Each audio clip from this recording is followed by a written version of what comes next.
The Senate yesterday voted 50 to 49 to open a debate, on budget resolution for the 2021 fiscal year. That's a move that paves the way for much of President Joe Biden's stimulus package to become law without the need for any Republican support.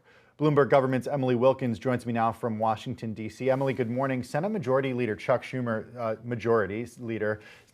says the Republican plan for around $600 billion would be a mistake, akin to the 2009 bailout, sort of saying that, hey, what we saw in 2009 was too small. So what's the argument that Democrats are making? And also, why aren't Republicans buying it?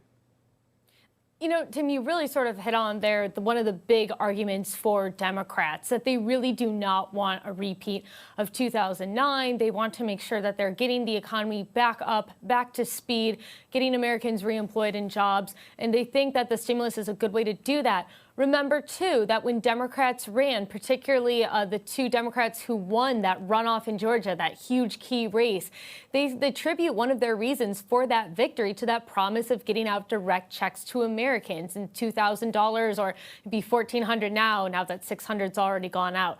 But forget the math. Basically, this is something that Democrats just feel is really important to do right now. The argument that you have heard from Republicans is that the more that is being spent, the higher the country's debt and deficit goes, and at some point those two things have to balance out a little bit. Remember, there were some major stimulus bills that were passed last year. I think a grand total of $3 trillion in stimulus, and that is a lot toward the economy.